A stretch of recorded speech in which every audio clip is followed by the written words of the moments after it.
Hello hello hello hello. आइए यहाँ पर। देखो जवान क्या करते हैं। और देखना है सूची एक को सूची दो से सुमेलित कीजिए और नीचे दिए गए कूट में से सही उत्तर चुनें। और यहाँ पर देखना है कि अष्टाध्यायी इसकी रचना किसने किया था, तो पाणिनि की रचना अष्टाध्यायी। महाभाष्य की रचना किसने किया था, पतंजलि। निरुक्त की रचना किसने किया था, यास्क। वार्तिक की रचना किसने, कात्यायन। अब इसको मिला देना है। ए का चार किसमें है, ए का चार, ये खुद भी मिलाओ। बी का क्या है, तीन है। तीन का क्या है, वन है। चार का क्या है, चार का क्या है, चार का दो है। सही आंसर ए हो गया। आइए अब यहां पर देखना है कि परवर्ती हड़प्पा काल की पूरा सामग्रियों के साथ चित्रित धूसर पात्र परंपरा के अवशेष मिले हैं। कहां से, भगवान पुरा से प्राप्त हुए हैं। ऋग्वैदिक काल में गेरुवर्णीय मृद भांड कहते किसको है, तो जवान मृद भांड किसको कहते हैं। मृद का अर्थ होता है मिट्टी और भांड का अर्थ होता है मिट्टी का बना हुआ घड़ा।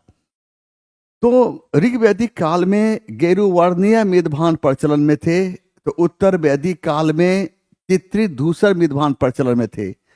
और चित्रित धूसर मृदभांड के प्राचीनतम उदाहरण हमें हरियाणा के निकट भगवानपुरा से प्राप्त होते हैं। अब देखिए यहाँ पर ऋग्वैदिक काल में ऋग्वैदिक काल में ऋग्वैदिक काल में गेरुवर्णीय गेरुवर्णीय मृदभांड प्रचलन में थे। तो उत्तर वैदिक काल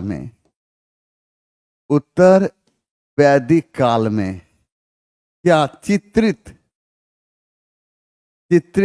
धूसर मृदभांड प्रचलन में थे। चित्रित धूसर मृदभांड प्रचलन में थे। अचित्रित धूसर मृदभांड के प्राचीनतम उदाहरण हमें हरियाणा के निकट भगवानपुरा से प्राप्त होते हैं। रोपर कहाँ है, रोपर वर्तमान समय में कहाँ है, पंजाब में स्थित है। रोपर से क्या मिला है, तो रोपर सिंधु सभ्यताकालीन स्थल है। रोपर से क्या मिला है, तो तांबे की बनी हुई कुल्हाड़ी। क्या बना है, तांबे की बनी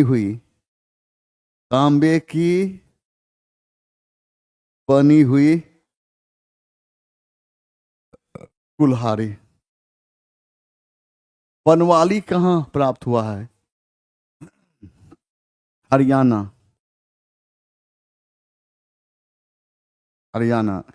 बनवाली की नगर निर्माण योजना कैसी है, शतरंज के बोर्ड के जाल के समान।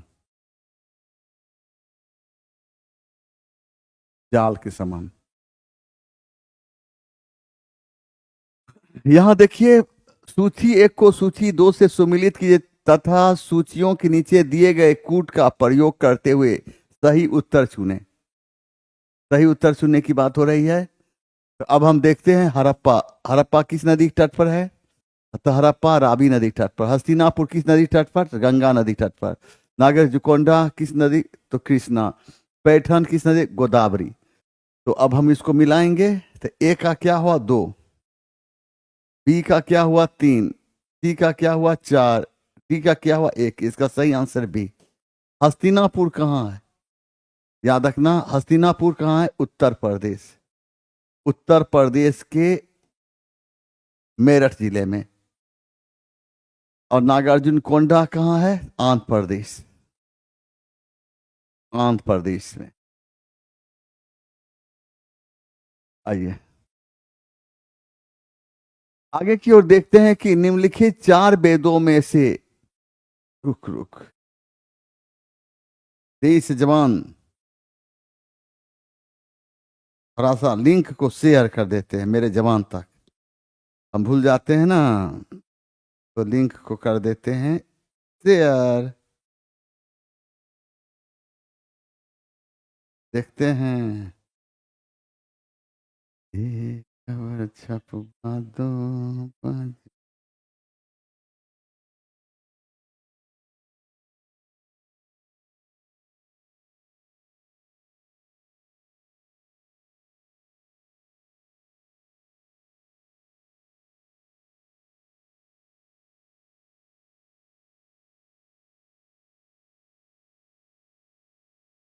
एक मिनट जवान, इसको शेयर कर रहे हैं। थोड़ा सा शेयर करने के लिए सोचना पड़ता है जवान।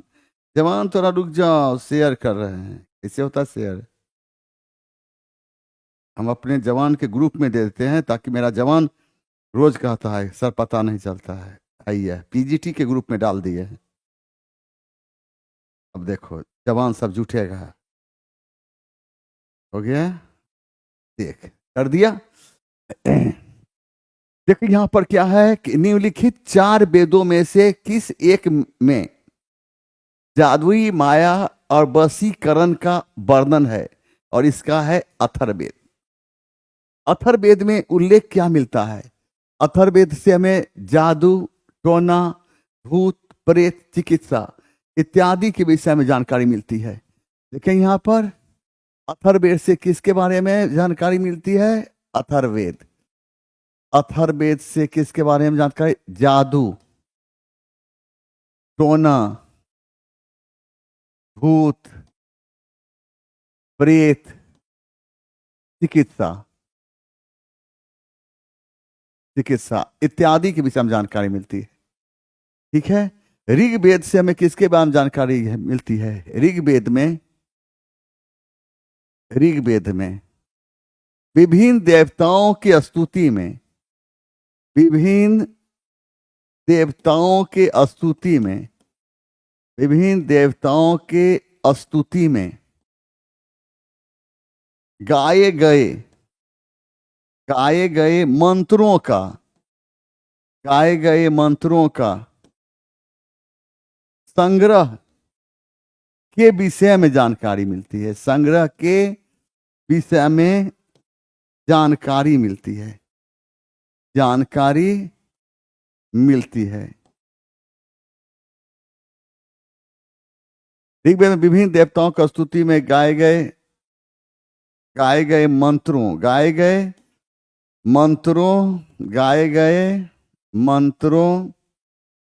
के विषय में जानकारी मिलती है। यजुर्वेद की बात करते हैं। यजुर्वेद से, और यजुर्वेद की रचना गद एवं पद में की गई है। गद एवं पद में की गई है। यजुर्वेद से यज्ञ संबंधित, यजुर्वेद से यज्ञ संबंधित विधि विधानों के बारे में, विधि विधानों के बारे में जानकारी मिलती है, जानकारी मिलती है। इस प्रकार हम यहां पर यह देखते हैं कि निम्नलिखित 4 वेदों में से किस वेद में जादू, माया और वशीकरण का उल्लेख मिलता है? वह है अथर्ववेद। याद रखना, इस प्रकार अथर्ववेद से जादू, टोना, भूत प्रेत, चिकित्सा इत्यादि के विषय में जानकारी मिलती है। और ऋग्वेद में विभिन्न देवताओं की स्तुति में गाए गए मंत्रों के विषय में जानकारी मिलती है। और यहाँ पर यजुर्वेद, इसकी रचना गद एवं पद में की गई है।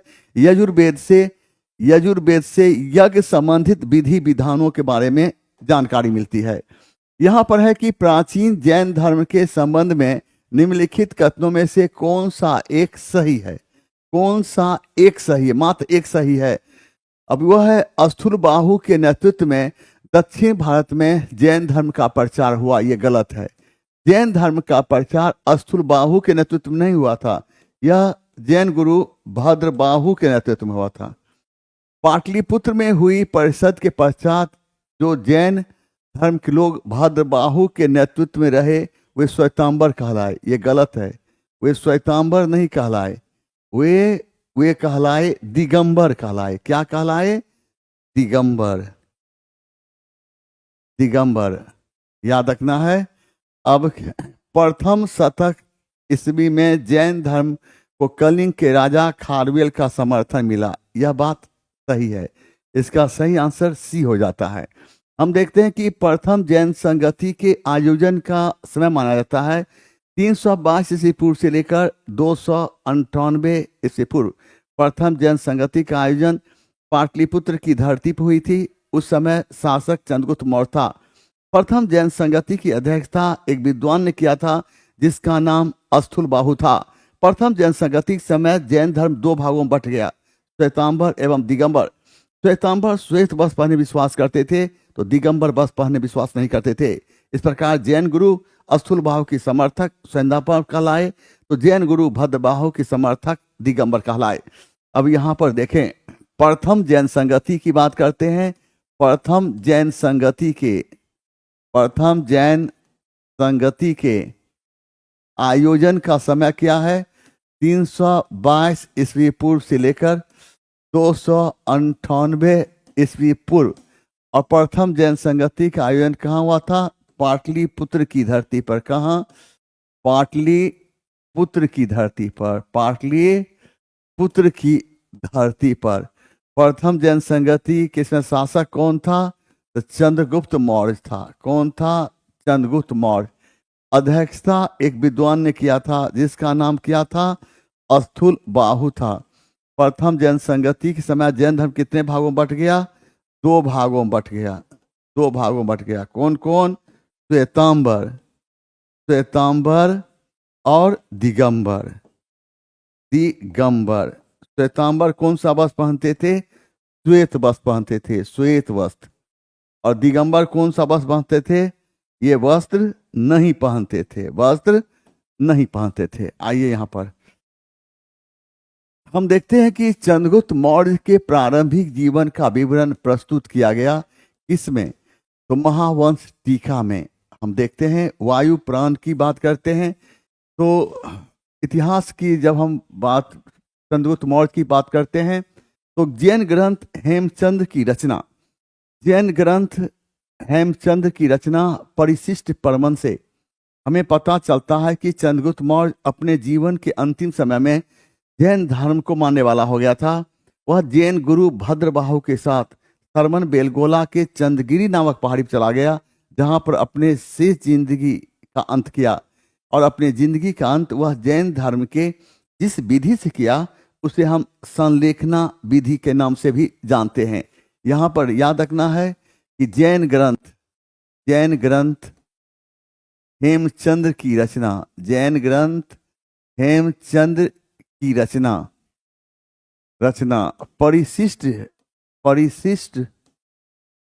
परिशिष्ट परवन से पता चलता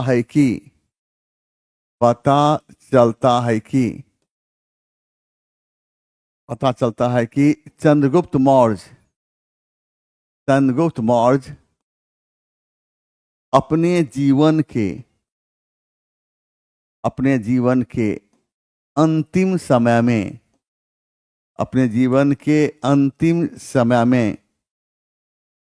जैन धर्म को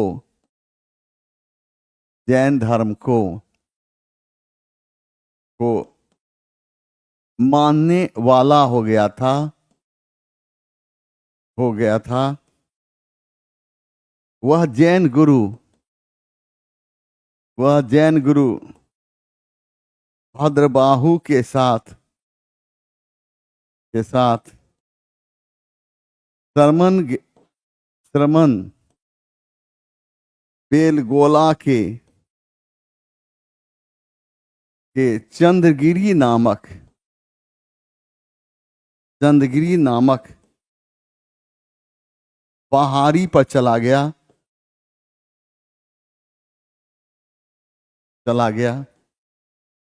जहां पर अपने जीवन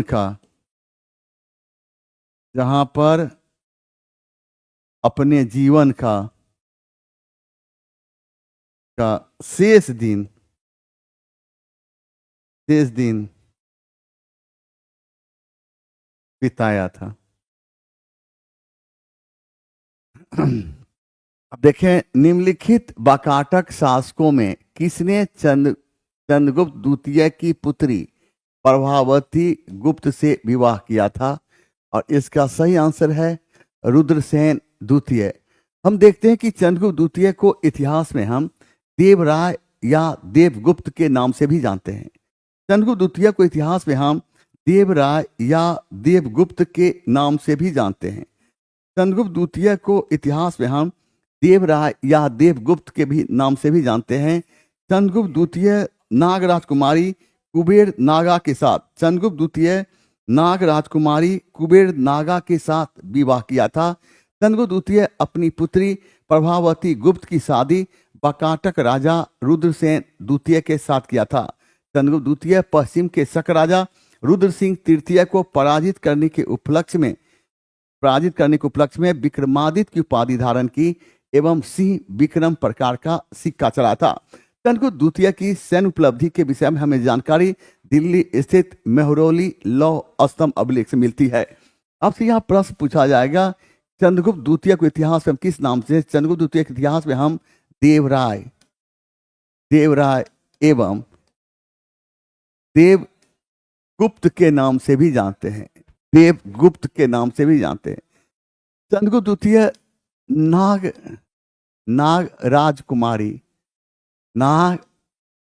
राजकुमारी कुबेर नागा के साथ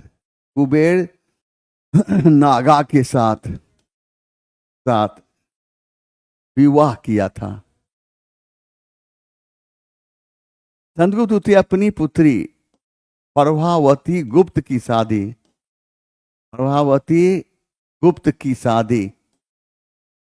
वाकाटक राजा अपनी पुत्री प्रभावती गुप्त की शादी वाकाटक राजा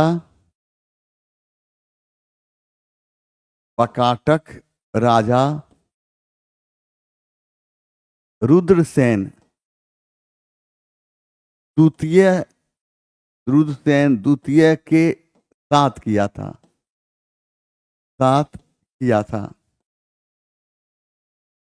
चंद्रगुप्त द्वितीय ने पश्चिम के शक राजा रुद्र सिंह तृतीय को पराजित करने के उपलक्ष्य में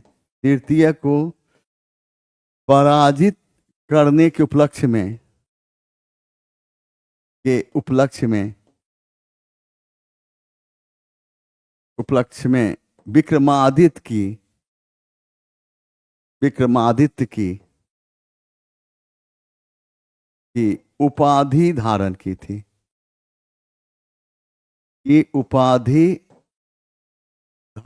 थी। अब देखिए यहां पर हम देखते हैं कि क्या है। तो चंद्रगुप्त द्वितीय को इतिहास में किस नाम जानते हैं? चंद्रगुप्त द्वितीय को इतिहास में हम देवराय एवं देवगुप्त के नाम जानते हैं। चंद्रगुप्त द्वितीय नाग राजकुमारी कुबेर नागा के साथ विवाह किया था। चंद्रगुप्त द्वितीय अपनी पुत्री प्रभावती गुप्त की शादी किसके साथ किया? वाकाटक राजा रुद्रसेन द्वितीय के साथ किया था। चंद्रगुप्त द्वितीय ने पश्चिम के शक राजा रुद्र सिंह तृतीय को पराजित करने के उपलक्ष्य में विक्रमादित्य की उपाधि धारण की थी एवं सिंह विक्रम प्रकार का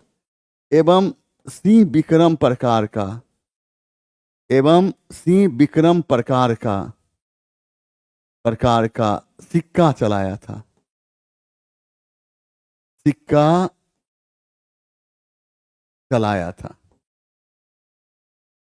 देखिए, बंगाल के नवाबों की प्रशासनिक राजनीतिक भूल नहीं थी क्या? इसमें से देखिए, अंग्रेजों की स्वार्थपूर्ण नीतियों के सही मूल्यांकन का अभाव बिल्कुल है। अपने अधिकारियों में बढ़ते हुए भ्रष्टाचार के नियंत्रण में विफलता, यह भी सही है। हिंदू और मुस्लिम जनता के मत सौहार्द बढ़ाने में असफलता, ये गलत है। मतलब कौन भूल नहीं है? इसका सही आंसर सी हो जाता है। सही आंसर सी। देखिए कि शब्द इंपीरियल और प्रेफरेंस का प्रयोग किया जाता है भारत में ब्रिटिश आयातों पर दी गई विशेष रियायतों के लिए, और विशेष रियायतों के लिए इसका सही आंसर हो जाता है। अब इसका शब्द में हम देखते हैं कि ये क्या होता है। Imperial, imperial, imperial preference, imperial preference किसके लिए प्रयोग होता है? तो भारत में ब्रिटिश, भारत में ब्रिटिश आयातों पर दी गई विशेष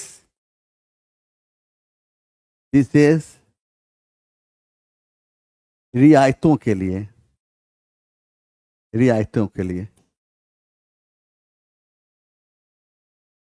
यहां पर देखिए क्या है, महाधमाका ऑफर, 1 डे ऑफर 26 जनवरी।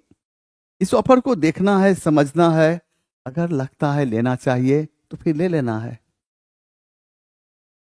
यहां पर देखिए 1857 के विद्रोह के बाद ब्रिटिश सरकार ने सिपाहियों का इन प्रांतों से चयन किया।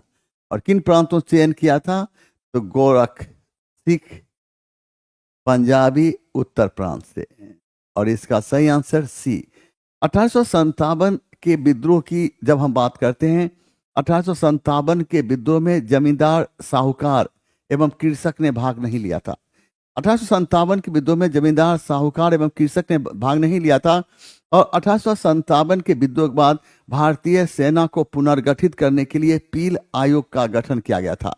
1857 के विद्रोह का प्रतीक चिन्ह कमल का फूल एवं चपातियां थी। और 1857 के विद्रोह के समय भारत का गवर्नर जनरल लॉर्ड कैनिंग था, तो वहीं ब्रिटेन का प्रधानमंत्री लॉर्ड पामस्टन था। तो 1857 के विद्रोह के समय भारत का गवर्नर जनरल कौन था? लॉर्ड कैनिंग था। और ब्रिटेन का प्रधानमंत्री कौन था? लॉर्ड पामस्टन था। Lord Palmerston. प्रतीक चिन्ह क्या था? कमल का फूल एवं चपातियां। 1857 के विद्रोह में कौन भाग नहीं लिया? जमींदार, साहूकार एवं कृषक ने भाग नहीं लिया था। 1857 के विद्रोह के बाद भारतीय सेना को पुनर्गठन करके लिए क्या पील आयोग का गठन किया गया था।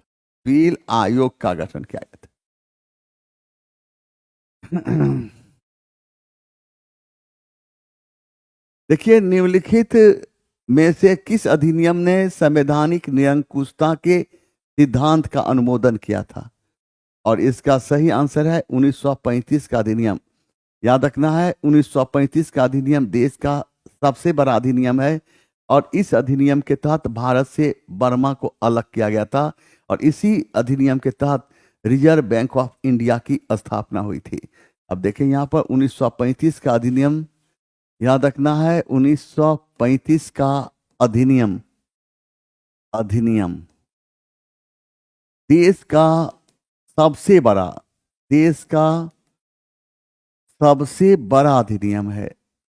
बड़ा अधिनियम है। इस अधिनियम के तहत भारत से क्या हो लगा था? भारत से बर्मा को अलग कर दिया गया था। भारत से बर्मा को अलग कर दिया गया था। और इस अधिनियम के तहत रिजर्व बैंक ऑफ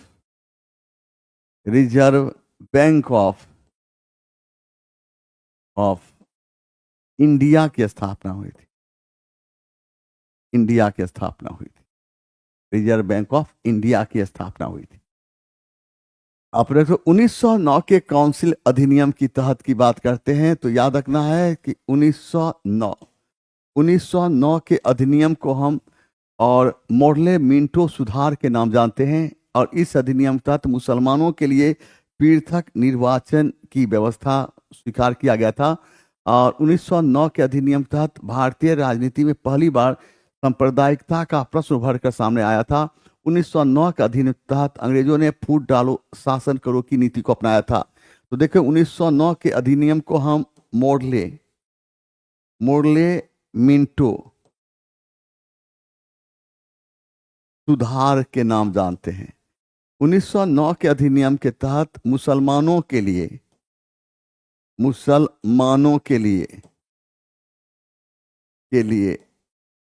पृथक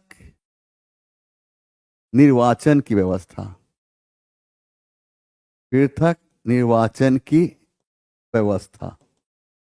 की गई थी। और 1909 के अधिनियम तहत पहली बार भारतीय राजनीति में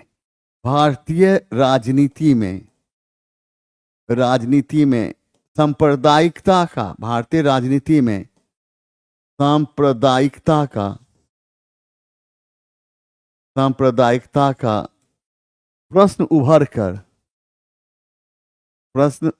कर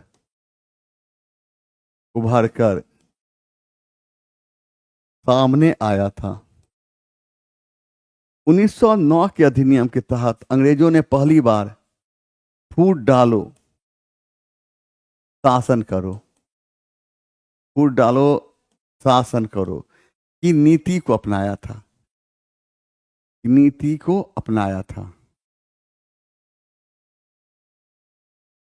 अच्छा, 1919 के अधिनियम के तहत यह व्यवस्था की गई थी। 1919 के अधिनियम के तहत यह व्यवस्था की गई थी प्रत्येक 10 साल के अंतराल पर। 1919 के भारत सरकार अधिनियम के तहत यह व्यवस्था की गई थी प्रत्येक 10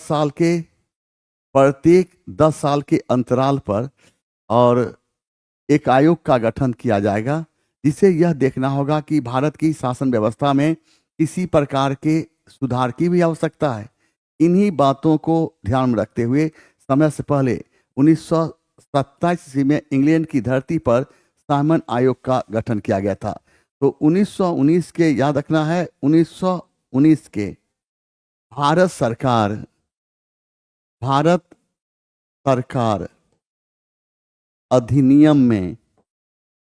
भारत सरकार अधिनियम में इस बात की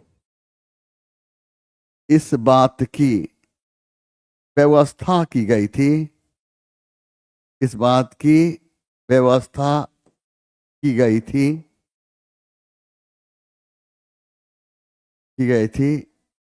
प्रत्येक 10 साल के अंतराल पर प्रत्येक 10 साल के अंतराल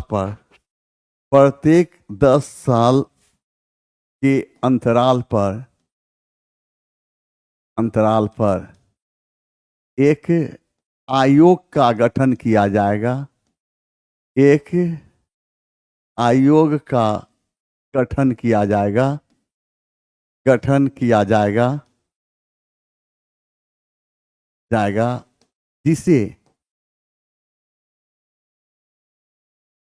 जिसे यह देखना होगा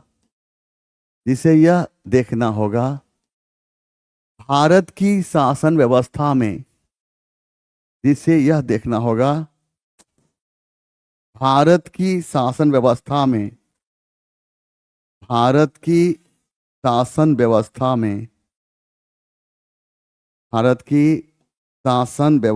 में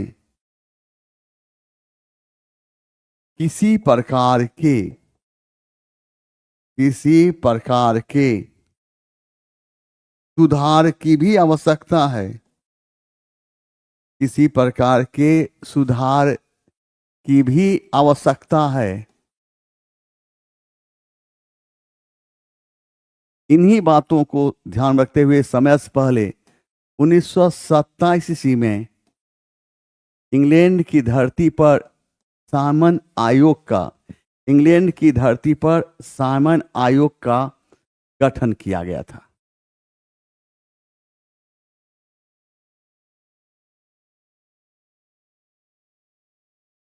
अच्छा ठीक है, ध्यान रखते हैं। जमाने तो हैंड राइटिंग इसमें इनकार नहीं किया जा सकता है। ये हम जो बोलते हैं ना वह सुनकर लिखिए।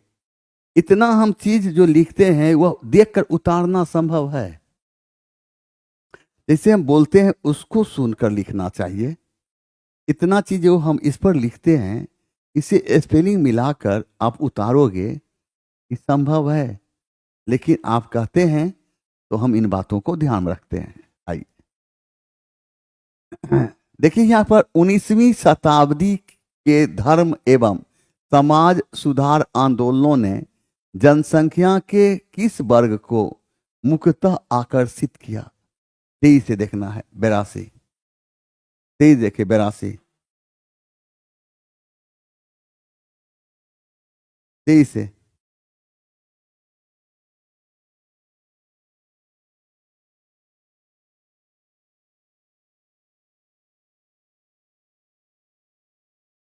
देखो यहाँ पर अब इसका कौन कौन है?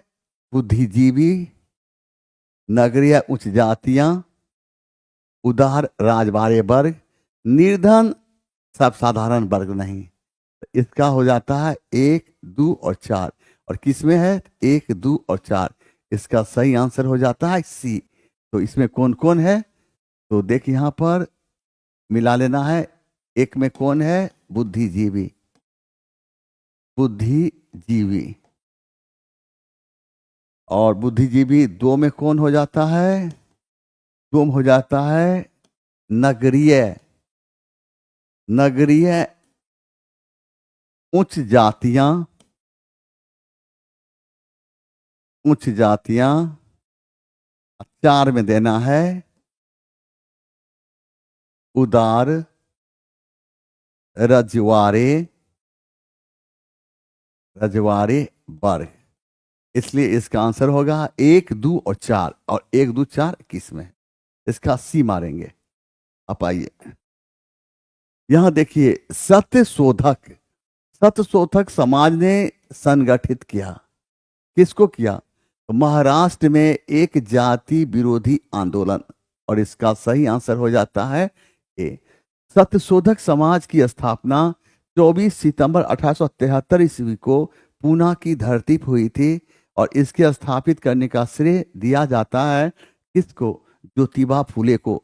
ज्योतिबा फुले ने गुलामगिरी जैसी पत्रिका की रचना किया था, गुलामगिरी जैसी पुस्तक की रचना किया था, गुलामगिरी जैसी पुस्तक की रचना किया था। अब यहाँ पर देखना है। और ये सत्यशोधक समाज का उद्देश्य क्या था? जाति प्रथा का विरोध करना और समाज के कमजोर पिछड़े वर्गों को ऊपर उठाना। अब यहाँ पर एक ही चीज ध्यान रखना है, पूछेगा सत्यशोधक समाज, सत्यशोधक समाज, सत्यशोधक समाज, ठीक है। सत्यशोधक समाज की स्थापना कब? 1873 ईस्वी में हुई थी। और कहाँ हुई थी? तो पूना में हुई थी, पूना में हुई थी। और किसने किया था? ज्योतिबा, ज्योतिबा फूले ने किया था। और याद रखना है, ज्योतिबा फूले ने सत्यशोधक समाज की स्थापना का उद्देश्य क्या था? उद्देश्य क्या था? उद्देश्य क्या था? जाति, जाति, जाति प्रथा का, जाति प्रथा का विरोध करना, जाति प्रथा का विरोध करना। आपसे यहां पूछिएगा, आपसे सत्यशोधक समाज ज्योतिबा फुले ने किस पुस्तक रचना किया था? तो गुलामगिरी। किसका? गुलामगिरी जैसी पुस्तक रचना किया था। आइए यहां पर देखिए, यहां पर एक साप्ताहिक के रूप में यंग इंडिया का शुभारंभ किया था। तो होम रूल पार्टी के द्वारा। किसके द्वारा? होम रूल पार्टी के द्वारा। और यंग इंडिया नामक एक पत्रिका, इसका प्रकाशन किया था। और यंग इंडिया जैसी पत्रिका का प्रकाशन किया था। तो यंग इंडिया जैसी पत्रिका का प्रकाशन महात्मा गांधी ने किया था, महात्मा गांधी। लेकिन यंग इंडिया जैसे एक साप्ताहिक के रूप में प्रकाशन किसने किया था? तो होम रूल पार्टी ने। होम रूल पार्टी याद रखना है, होम रूल पार्टी। और होम रूल पार्टी की जब हम बात करते हैं तो फिर चर्चा करना जरूरी हो जाता है। भारत में और आयरलैंड के तर्ज पर भारत के धरती पर जो आंदोलन चली, इसे हम होम रूल आंदोलन के नाम जानते हैं। भारत में होम रूल आंदोलन के 2 प्रमुख नेता थे, बाल गंगाधर तिलक एवं एनी बेसेंट। बाल गंगाधर तिलक ने 28 अप्रैल 1916 को बेलगांव में होम रूल की स्थापना किया था। तो एनी बेसेंट ने सितंबर 1916 ईस्वी को मद्रास में होम रूल लीग की स्थापना की थी। एनी बेसेंट अपने लीग का अध्यक्ष स्वयं थी, तो सचिव जॉर्ज अरुंडेल को बनाया गया था। अब देखें यहाँ पर आयरलैंड के तर्ज पर, किस देश के तर्ज पर, तो आयरलैंड के तर्ज पर, आयरलैंड के तर्ज पर भारत के धरती पर जो आंदोलन चली उसे हम किस नाम जानते हैं? उसे हम होम रूल आंदोलन के नाम जानते हैं, होम रूल आंदोलन। और होम रूल आंदोलन के कितने नेता थे? तो भारत में 2 नेता थे। कौन कौन? महात्मा गांधी, महात्मा। कौन कौन 2 नेता थे? बाल गंगाधर तिलक। कौन थे? बाल गंगाधर तिलक, बाल गंगाधर तिलक एवं एनी बेसेंट, एवं एनी बेसेंट। बाल गंगाधर तिलक ने कब? 28 अप्रैल 1916 ईस्वी को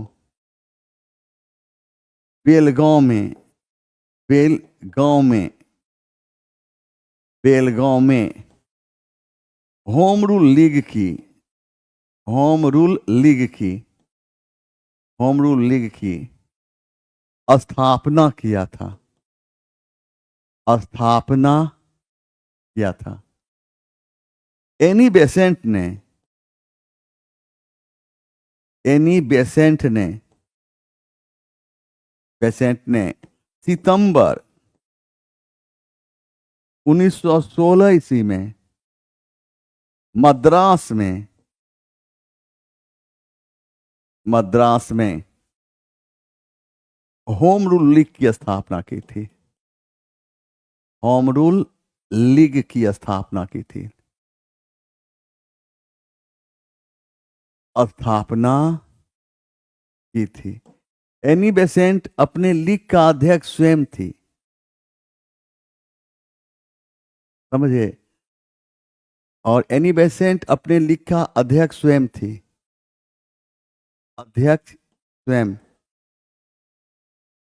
और सचिव बनाया गया था किसको? जॉर्ज अरुंडेल को। सचिव जॉर्ज अरुंडेल को बनाया गया था, सचिव अरुंडेल को बनाया गया था। हाँ, उस नाम से थोड़ी हो सकता। मेरा नाम पंकज मिश्रा है, तो क्या एक हम ही पंकज मिश्रा हैं? पंकज मिश्रा नाम का और भी लोग हो सकते हैं।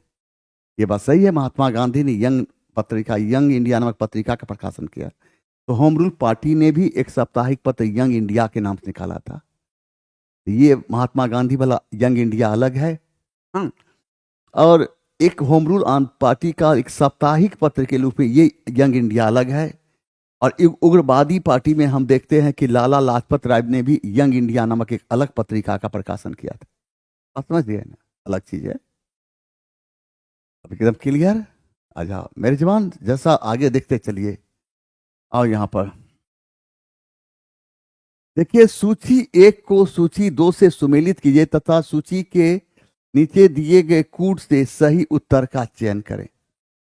अब इसे मिलाकर दिखाओ तो जरा सा इसे मिलाकर आप दिखाइए तो जरा देखें कैसे मिलाते हो। तेज से तेज मिलाओ, हम लाइव देखते हैं अपने मोबाइल में।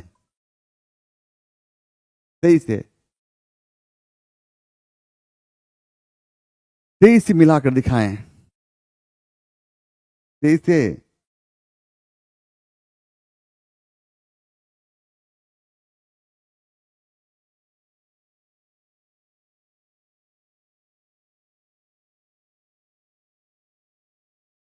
जल्दी देखिए किसका किसका सही है। खट खट खट खट खट तेज करो।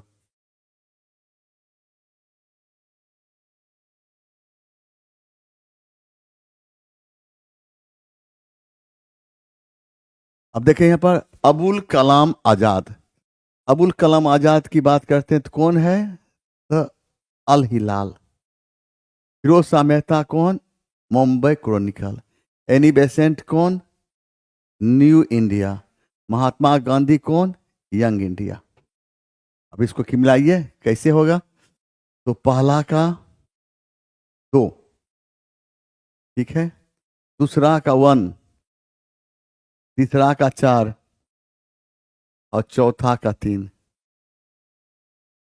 ए। ठीक है, आइए यहां पर।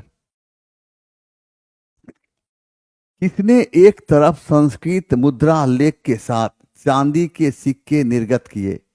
और इसका सही आंसर क्या हो जाता है? 23 है तो महमूद गजनबी। महमूद गजनबी ने चांदी का जो सिक्का चलाया उसे हम दिरहम के नाम जानते हैं। इस सिक्के में एक भाग में संस्कृत से लेख लिखा हुआ है और दूसरे साइड में अरबी भाषा में लेख लिखा हुआ है, और इस सिक्के का वजन 3 ग्राम था। याद रखना है यहाँ पर महमूद गजनबी ने, याद रखना है महमूद महमूद गजनबी महमूद गजनबी ने चांदी का जो सिक्का चलाया, चांदी का जो सिक्का चलाया, चांदी का जो सिक्का चलाया, उसे हम दिरहम के नाम से, दिरहम, उसे हम दिरहम के नाम से जानते हैं, के नाम से जानते हैं, दिरहम के नाम जानते हैं। इस सिक्के के इस सिक्के के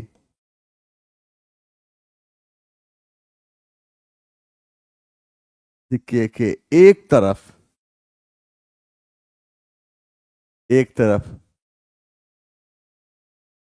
संस्कृत में लेख है तो वहीं दूसरी तरफ अरबी भाषा में लेख है, अरबी भाषा में लेख है। और सिक्के का वजन कितना था? सिक्के का वजन था, याद रखना है, सिक्के का वजन 3 ग्राम, 3 ग्राम। अब यहां पर देखते हैं कि मोहम्मद बिन कासिम की बात करते हैं। मोहम्मद बिन कासिम की जब हम बात करते हैं तो मोहम्मद बिन कासिम 712 ईस्वी में सिंध पर आक्रमण करके सिंध को जीत लिया था, और इस आक्रमण में सिंध का शासक दाहिर लड़ता हुआ मारा गया। मोहम्मद बिन कासिम मुल्तान पर अधिकार करने के बाद इसका नाम बदलकर स्वर्ण नगर रखा था, इसका नाम बदलकर स्वर्ण नगर रखा था। देखो यहाँ मोहम्मद बिन कासिम 712 ईस्वी में सिंध पर अधिकार कर लिया। इस वक्त में सिंध का शासक कौन था? दाहिर। और वह क्या हुआ? मारा गया था। याद, मोहम्मद बिन कासिम कहाँ? मुल्तान पर अधिकार करने के बाद इसका नाम बदलकर क्या किया? स्वर्ण नगर। क्या किया? स्वर्ण नगर कर दिया था। अब यहाँ पर शेरशाह की बात कर। शेरशाह का वास्तविक नाम क्या था? शेरशाह का वास्तविक नाम फरीद था। पिता का क्या नाम था? हसन सूर था। क्या नाम था? हसन सूर था। शेरशाह ने सोने का जो सिक्का चलाया उसे हम मोहर के नाम जानते हैं, शेरशाह ने चांदी का जो सिक्का चलाया, उसे हम रुपया के नाम जानते हैं। अब तांबा का जो सिक्का चलाया उसे हम ताम के नाम जानते हैं। किस नाम जानते हैं? ताम के नाम से जानते हैं। यहाँ पर देखिए SST प्लस GS ये ऑफर बैच चल रहा है। अगर आपको अच्छा लगता है तो ले लेना है, अच्छा नहीं लगता तो नहीं लेना है। आइए यहाँ पर अब देखिए किसके शासन काल में प्रसिद्ध मंगोल चंगेज खान फारिज के राजकुमार जलालुद्दीन का पीछा करते हुए भारत की सीमा तक आया था। और इसका सही आंसर क्या हो जाता है? इल्तुतमिश। और ये कब तक आया था? सीमा तक कब आया था? तो 1221 ईस्वी में। कब आया था? 1221 ईस्वी में। याद रखना है 1221 ईस्वी में। बलबन का वास्तविक नाम क्या था? बहाउद्दीन। बहाउद्दीन। बहाउद्दीन बलबन था। बहाउद्दीन बलबन। बलबन किस नाम से गद्दी पर बैठा था? गयासुद्दीन बलबन के नाम से। गयासुद्दीन बलबन के नाम से गद्दी, गयासुद्दीन बलबन के नाम से गद्दी पर बैठा था। आइए यहाँ पर मोहम्मद बिन तुगलक की जब बात करते हैं तो याद रखना है, मोहम्मद बिन तुगलक दिल्ली सल्तनत का पहला शासक था जिसने नियुक्ति का जिसने नियुक्ति का नियुक्ति का आधार आधार किसको बनाया था? नियुक्ति का आधार योग्यता को बनाया था। मोहम्मद बिन तुगलक समय में दिल्ली सल्तनत का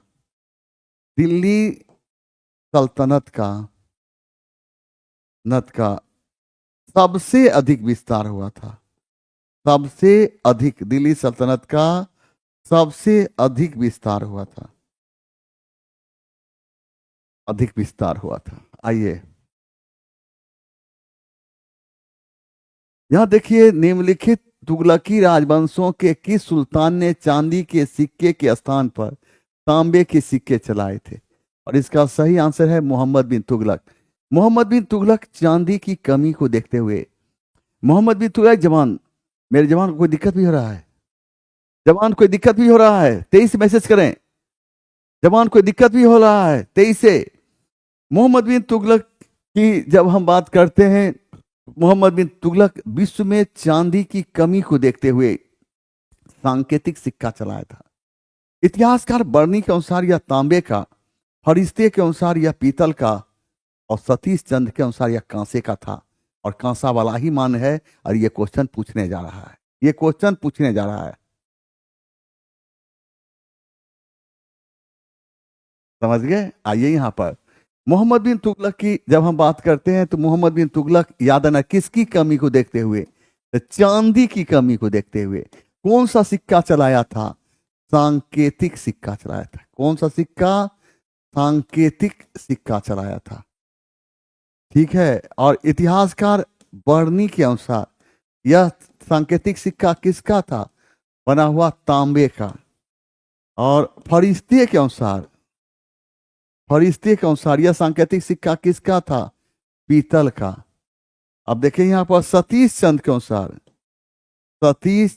के अनुसार यह सांकेतिक सिक्का किसका था? कांसे का था। किसका? कांसे का था। और याद रखना कांसा वाला ही मान्य है। कांसा वाला ही मान्य है। गयासुद्दीन तुगलक की जब हम बात करते हैं तो याद रखना है, गयासुद्दीन तुगलक दिल्ली सल्तनत का पहला शासक था जिसने कृषि की सिंचाई हेतु नहर का निर्माण कराया था। गयासुद्दीन तुगलक दिल्ली में तुगलकाबाद जैसे नगर का निर्माण कराकर इसे अपनी राजधानी बनाया गया था। और गयासुद्दीन तुगलक की मृत्यु दिल्ली में हुई थी और इसे तुगलकाबाद में दफनाया गया था। अब यहाँ पर देखिए कि गयासुद्दीन तुगलक की बात करते हैं तो दिल्ली सल्तनत का पहला शासक था, प्रथम शासक सिंचाई हेतु नहर का निर्माण कराया था। नहर का निर्माण कराया। और दिल्ली में कहा? दिल्ली में तुगलकाबाद जैसे नगर का निर्माण कराकर अपनी राजधानी बनाया था।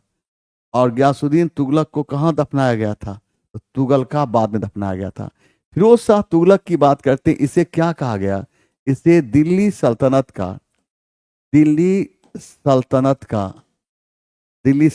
का अकबर कहा गया। फिरोज शाह तुगलक दिल्ली सल्तनत का पहला शासक था जिसने अपनी आत्मकथा लिखी। और फिरोज शाह तुगलक की आत्मकथा का नाम फतवात ए फिरोज शाही था।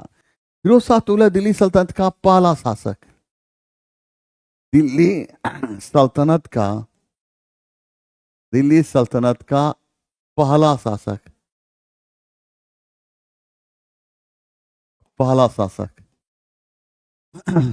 जिसने अपनी आत्मकथा लिखी। आत्मकथा। और फिरोज शाह तुगलक की आत्मकथा का नाम क्या था? फतवात ए, फतवात ए फिरोज शाही, फतवात ए फिरोज शाही।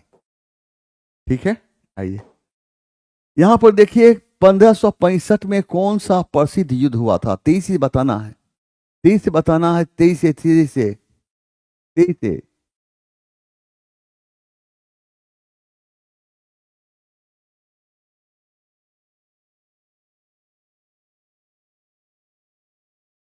आइए यहां पर अब देखिए, मेरा जवान ने, हाँ जवान, ये तो मेरा है वर्ड, और मेरा जवान ने मेरा ही वर्ड को रिपीट किया है, बहुत अच्छा लगा। जे के डी मैथमेटिक्स लिखता है मेरा वर्ड, हम बार बार कहते हैं, हर स्पीच मेरा शायद यहीं से शुरू होता। जनाब, जिंदगी छोटी नहीं होती, लोग देर से जीना ही शुरू करते हैं, जब तक रास्ते समझ में आते बस लौटने का वक्त हो जाता। इसी का नाम जिंदगी है। जब हम जानते हैं जिंदगी बहुत छोटी सी है, तो इतनी छोटी सी जिंदगी में लोग नफरत क्यों करता है? जब मालूम है इतनी छोटी जिंदगी है, इतनी सी छोटी जिंदगी में इंसान नफरत क्यों करता है? क्या उसके पास वक्त है? सोचो और हमें बताओ। देखो यहां पर 1565 में कौन सा प्रसिद्ध युद्ध हुआ था? पानीपत का प्रथम युद्ध, खानवा का युद्ध और तालीकोटा का युद्ध। ठीक ना? तो जी हाँ, चार ऑप्शन लेकर चलते हैं। यहाँ होगा तालीकोटा के युद्ध। तालीकोटा के युद्ध 23 जनवरी 1565 ईस्वी हुई थी। तालीकोटा का युद्ध 23 जनवरी 1565 ईस्वी हुई थी। और तालीकोटा के युद्ध में दक्षिण भारत के चारों मुस्लिम राज्यों ने एक संघ बनाकर विजयनगर की धरती को पराजित किया था, और यहीं से विजयनगर का पतन प्रारंभ हुआ था। याद रखना, तालीकोटा के युद्ध कब हुआ था? 23 जनवरी, 23 जनवरी 1765 ईस्वी को। और तालीकोटा के युद्ध में क्या हुआ था? देखें, तालीकोटा, तालीकोटा के युद्ध में क्या हुआ था? तालीकोटा के युद्ध में दक्षिण भारत के चारों मुस्लिम राज्यों ने, चारों मुस्लिम राज्यों ने, चारों मुस्लिम राज्यों ने एक गुट बनाकर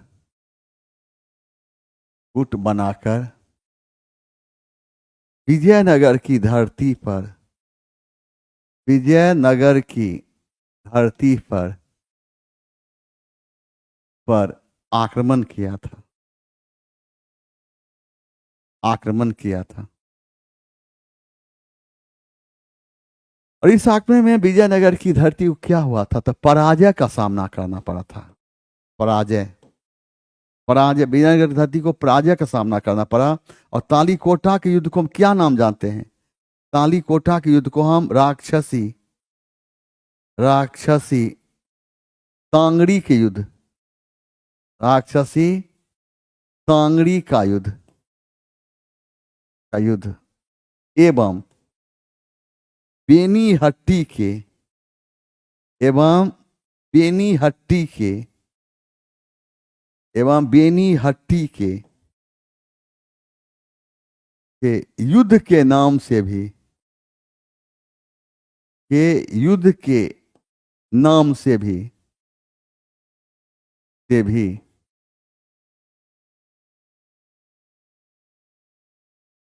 जानते हैं। अब है पानीपत का ये प्रथम युद्ध की जब हम बात करते हैं, तो पानीपत का प्रथम युद्ध 21 अप्रैल 1526 ईस्वी हुई थी। इस युद्ध में बाबर ने इब्राहिम लोदी को पराजित किया था, और इब्राहिम लोदी लड़ता हुआ मारा गया। इब्राहिम लोदी दिल्ली सल्तनत का पहला शासक था जो युद्ध भूमि में लड़ता हुआ मारा गया था।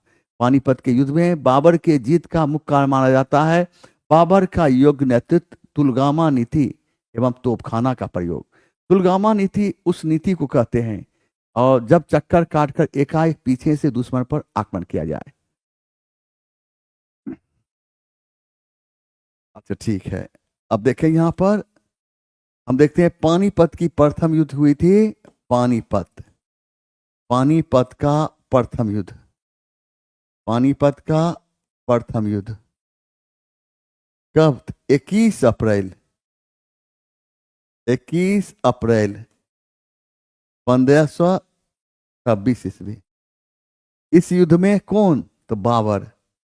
इस युद्ध में कौन? बाबर। बाबर ने किसको पराजित किया था? बाबर ने इब्राहिम लोदी को पराजित किया था। इब्राहिम लोदी।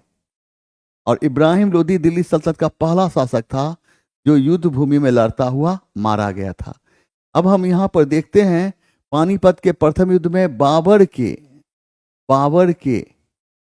जीत का मुख्य कारण, बाबर के जीत का मुख्य कारण, बाबर के जीत का मुख्य कारण क्या था? बाबर के जीत का मुख्य कारण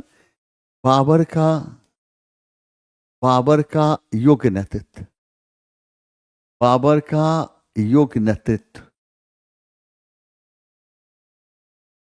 तुलगामा नीति एवं तोपखाना का प्रयोग, तोपखाना का प्रयोग। अब ये खानवा का युद्ध कब हुआ था? तो खानवा का युद्ध हुआ था 17 मार्च 1527 ईस्वी को। खानवा का युद्ध हुआ था 17 मार्च 1527 ईस्वी को। और खानवा के युद्ध में बाबर ने राणा संगा को पराजित किया था। और खानवा के युद्ध में बाबर ने पहली बार जिहाद की नारा धारण की, जिहाद का नारा दिया एवं गाजी की उपाधि धारण की थी। अब यहां पर देखिए खानवा का युद्ध कब हुआ था? तो खानवा का युद्ध हुआ था 17 मार्च 1527। इस युद्ध में बाबर ने किसको पराजित किया था? तो बाबर ने पराजित किया था राणा संगा को। किसको? राणा संगा को। खानवा के युद्ध में बाबर ने क्या नारा दिया? जिहाद का नारा था, जिहाद।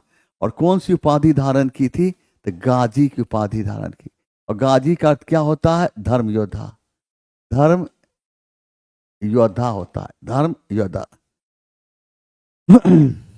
अब देखिए नुस्खा ए दिलकुशा का लेखक कौन था? इसका सही आंसर होगा भीमसेन सक्सेना। कौन? भीमसेन सक्सेना। खफीका की रचना का क्या नाम है? मुंतखब उल लुआब। अबुल फजल की रचना का क्या नाम है? अबुल फजल ने आइन ए अकबरी, अबुल फजल ने आइन ए अकबरी एवं अकबरनामा जैसी पुस्तक रचना की थी, एवं अकबरनामा जैसी पुस्तक की रचना की थी। देखिए कंबोडिया में स्थित अंकोर वाट का सुप्रसिद्ध विष्णु मंदिर किसने बनवाया था? और इसका सही आंसर सूर्यवर्मन तृतीय है।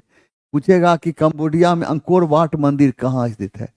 पूछेगा अंकोर वाट मंदिर कहाँ है? और ये कहाँ है? कंबोडिया में, कंबोडिया।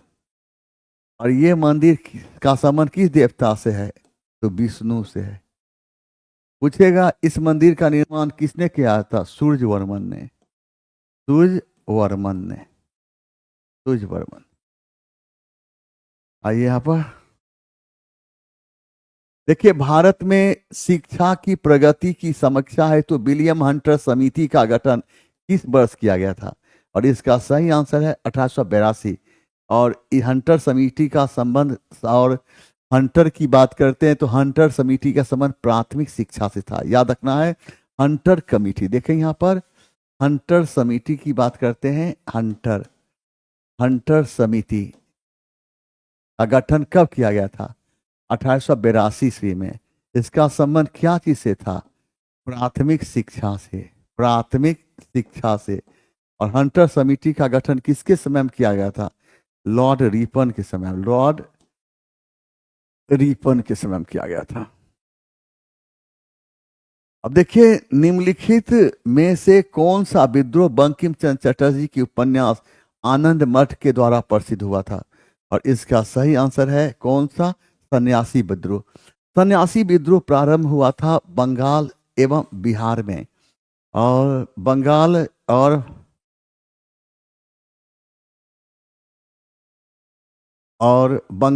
एवं बिहार में सन्यासी विद्रोह का समय माना जाता है 1763 से 1800 ईस्वी।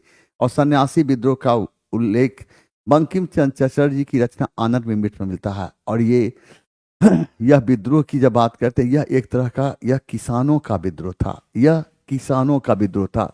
अब सन्यासी विद्रोह का समय क्या है? यहाँ पर देखिए, यहाँ पर सन्यासी विद्रोह, सन्यासी विद्रोह और सन्यासी विद्रोह का समय क्या है? 1763 से 1800 ईस्वी। और ये विद्रोह कहाँ हुआ था? बिहार एवं बंगाल।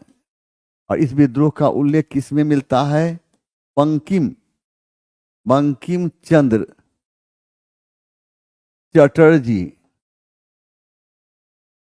की रचना आनंद मठ में, आनंद मठ में बंकिम चंद्र चटर्जी की रचना आनंद मठ में मिलता है। भील विद्रोह कब हुआ था? 1825 ईस्वी में। कहाँ? पश्चिमी तट पर, पश्चिमी तट पर। किसके नेतृत्व में? सेवाराम के नेतृत्व में, सेवाराम के नेतृत्व में। यहां देखिए, अंग्रेजी शासन में भारत का कौन सा क्षेत्र अफीम उत्पादन हेतु प्रसिद्ध था? इसका सही आंसर होता बिहार। याद रखना है, बिहार सोरा के उत्पादन के लिए भी प्रसिद्ध था, सोरा के उत्पादन के लिए भी प्रसिद्ध था। और सोरा का प्रयोग विस्फोटक सामान बनाने में किया जाता था, इससे गोला बारूद, बम या पटाखा। याद रखना है, उस समय बिहार सोरा के उत्पादन के लिए भी, सोरा के उत्पादन के लिए भी प्रसिद्ध था। सोरा का प्रयोग विस्फोटक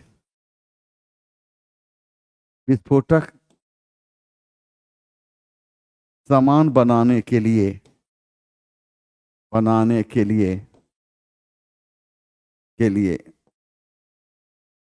किया जाता था। और सोरा का उत्पादन कौन सी जाति करती थी? तो सोरा का उत्पादन नूनिया जनजाति द्वारा की जाती थी। याद रखना है, सोरा का उत्पादन नूनिया जनजाति के द्वारा, जनजाति के द्वारा किया जाता था।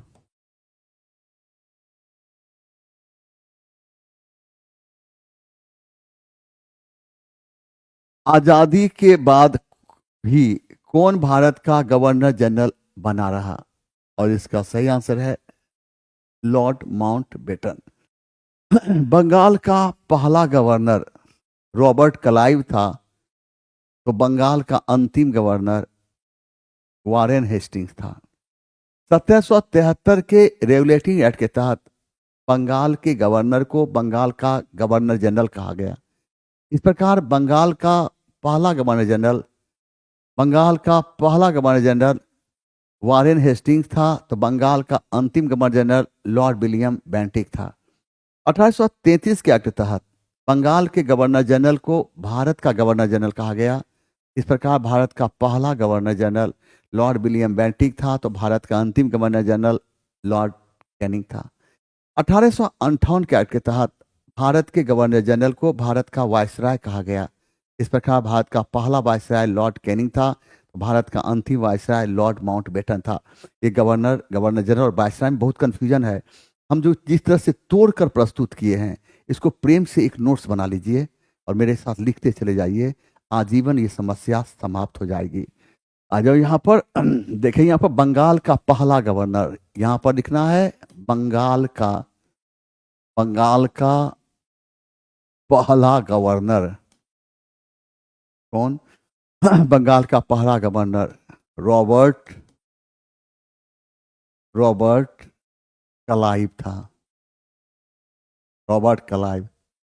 अंतिम गवर्नर,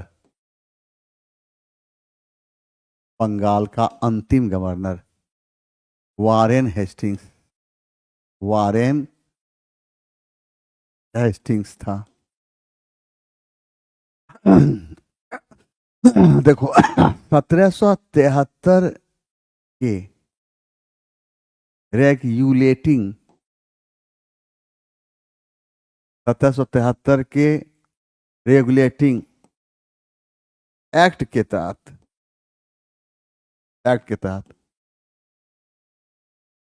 बंगाल के गवर्नर जनरल को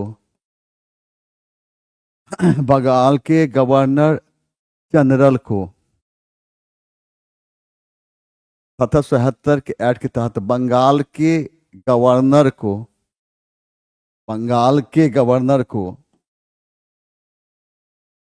बंगाल का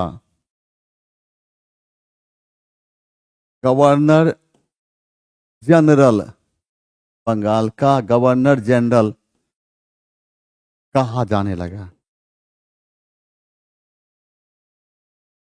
इस प्रकार बंगाल का पहला गवर्नर जनरल कौन था? वारेन हेस्टिंग्स था। और बंगाल का अंतिम गवर्नर जनरल कौन था? लॉर्ड विलियम बेंटिक था। लॉर्ड विलियम बेंटिक था। अब देखें 1833 के एक्ट के तहत बंगाल के गवर्नर जनरल को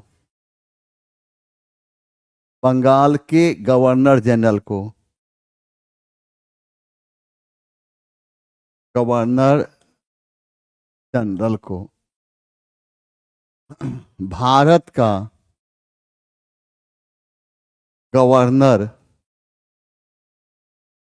जनरल कहा जाने लगा।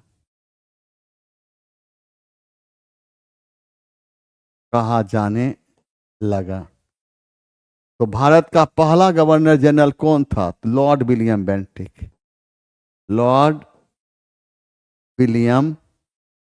बेंटिक। और भारत का अंतिम गवर्नर जनरल कौन था? Lord Canning. अब देखिए यहां पर 1858 के एक्ट के तहत 1858 के एक्ट के तहत भारत के गवर्नर जनरल को भारत का वायसराय कहा जाने लगा।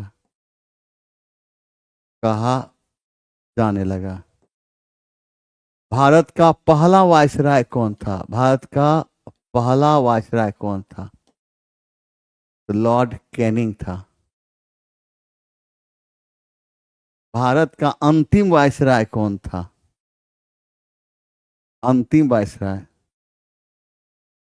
Lord Mountbatten. इसको पूरी तरह से कंफर्म होकर तैयार कर लेना जवान, कि जीवन में कई हो काम दिक्कत नहीं होगी। समझ गया ना?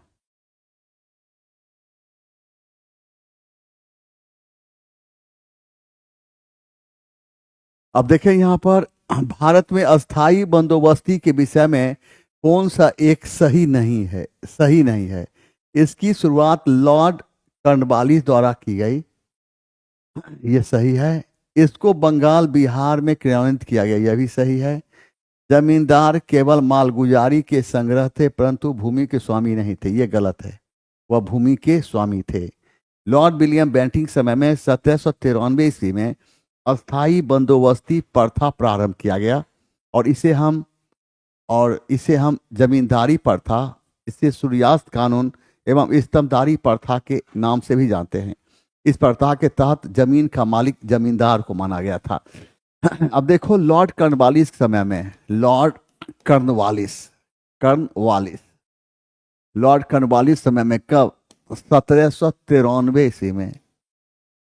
93 में क्या? अस्थाई बंदोबस्ती प्रथा प्रारंभ किया गया था और इस प्रथा का जमीन का मालिक किसको माना गया? जमींदार को माना गया। अस्थाई बंदोबस्ती प्रथा को हम क्या कहते हैं? इसे हम जमींदारी प्रथा, इसे हम सूर्यास्त कानून,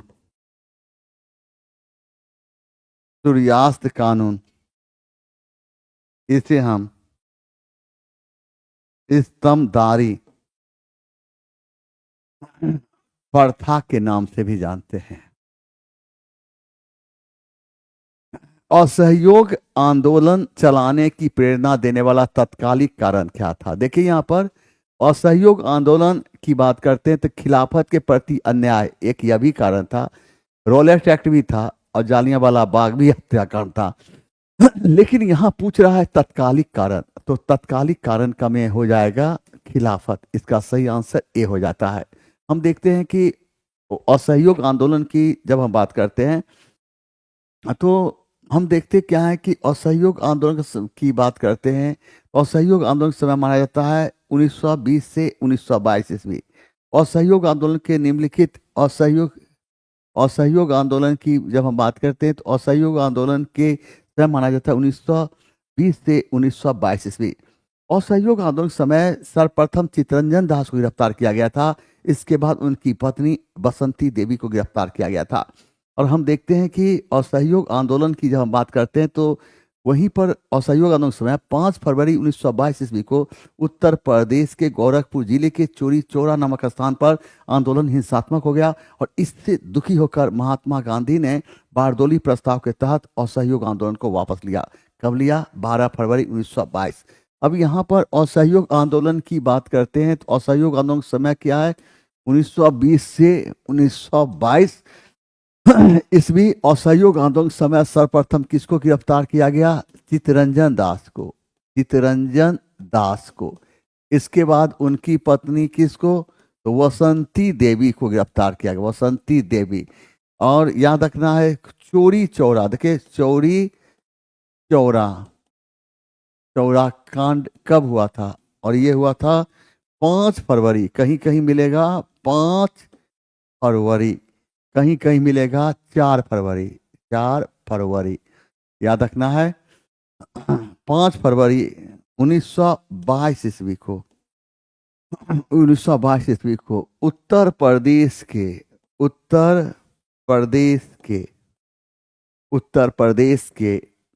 गोरखपुर जिले के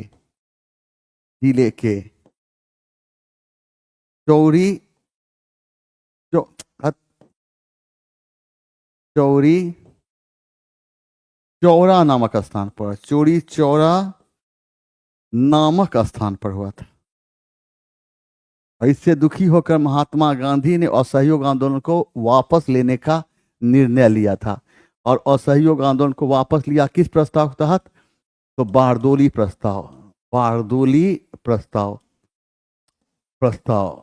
ये बारदोली प्रस्ताव कब? तो 12 फरवरी 1922 को। अब तो खिलाफत आंदोलन का समय क्या है? अब देखो यहाँ पर खिलाफत आंदोलन समय माना था 1919 से 1922 ईस्वी। भारत में खिलाफत आंदोलन के 2 प्रमुख नेता थे, मौलाना मोहम्मद अली एवं मौलाना शौकत अली। और इन दोनों को हम अली बंधु के नाम से जानते हैं। अब देखें यहाँ पर खिलाफत आंदोलन, खिलाफत आंदोलन का समय क्या है? 1919 से 1922 ईस्वी। खिलाफत आंदोलन के दो प्रमुख नेता थे, कौन कौन? तो मौलाना मोहम्मद अली एवं मौलाना शौकत अली।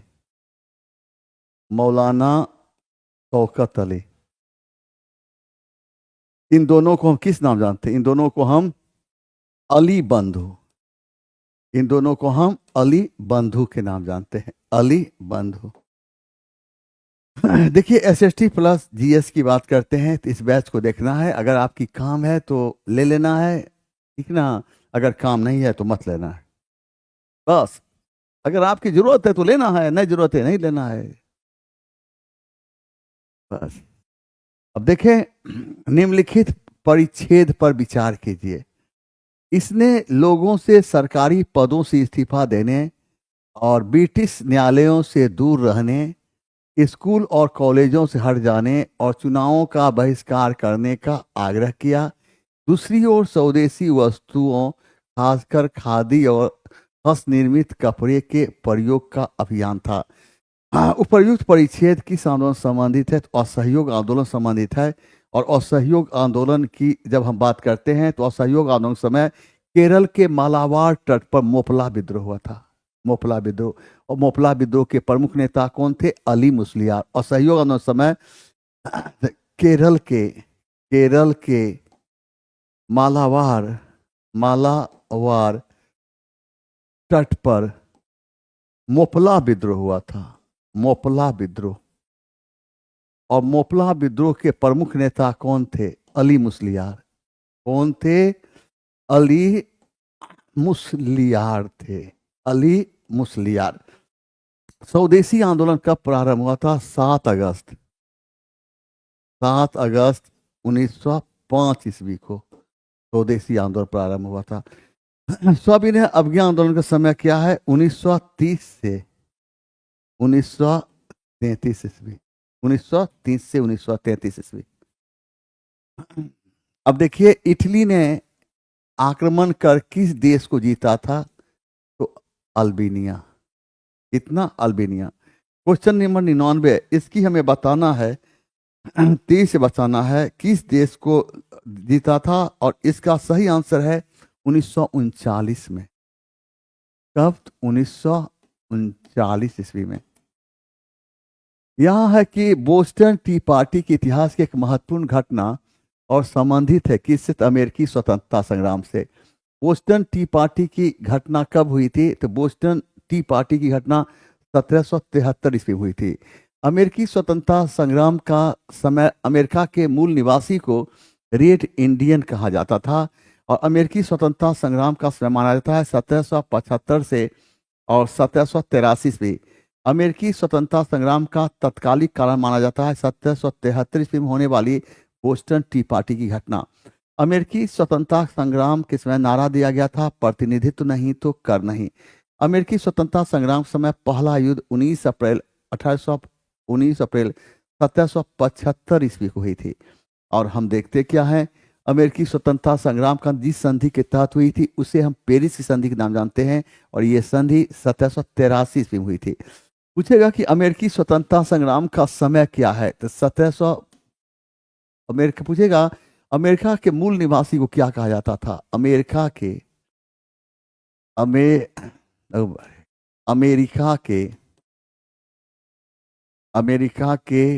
मूल निवासी को अमेरिका के मूल निवासी को रेड इंडियन कहा जाता था, रेड इंडियन। अमेरिकी स्वतंत्रता संग्राम समय क्या है? 1775 से लेकर 1783 ईस्वी। अमेरिकी स्वतंत्रता संग्राम से पहला युद्ध कब हुआ था? 19 अप्रैल 1775 ईस्वी को। अमेरिकी स्वतंत्रता संग्राम समय ब्रिटेन के कितने उपनिवेश थे? 13 उपनिवेश। उपनिवेश थे। इन 13 उपनिवेश को आजादी की घोषणा कब की गई थी? 4 जुलाई 1776। अमेरिकी स्वतंत्रता संग्राम का तत्कालिक कारण क्या था? तत्कालिक कारण, तत्कालिक कारण बोस्टन टी पार्टी की घटना। तत्कालिक कारण था बोस्टन टी पार्टी की घटना। बोस्टन टी पार्टी की घटना। और ये घटना कब हुई थी? 1773 ईस्वी में हुई थी। ठीक ना? अमेरिकी स्वतंत्रता संग्राम का अंत किस संधि के तहत हुई थी? तो पेरिस की संधि। पेरिस, पेरिस की संधि। और पेरिस की संधि कब हुई थी? 1783 ईस्वी में हुई थी। अमेरिकी स्वतंत्रता संग्राम के समय नारा क्या दिया गया था? तो नारा दिया गया था प्रतिनिधित्व, प्रतिनिधित्व, प्रतिनिधित्व नहीं तो, नहीं तो कर नहीं, कर नहीं। अमेरिकी स्वतंत्रता संग्राम के नायक कौन थे? George Washington, George Washington. और जॉर्ज वाशिंगटन को अमेरिका का पहला राष्ट्रपति बनाया गया था। यहाँ पर फ्रांसीसी क्रांति की बात करते हैं तो फ्रांसीसी क्रांति कब हुई थी? 1789 ईस्वी में। जिस समय फ्रांसीसी क्रांति हुई उस समय फ्रांस में किस राजवंश का शासन था? तो बुर्बो राजवंश का, बुर्बो राजवंश। और बुर्बो राजवंश का शासन था। और बुर्बो राजवंश का शासक कौन था? लुई 16वां। कौन था? लुई 16वां था।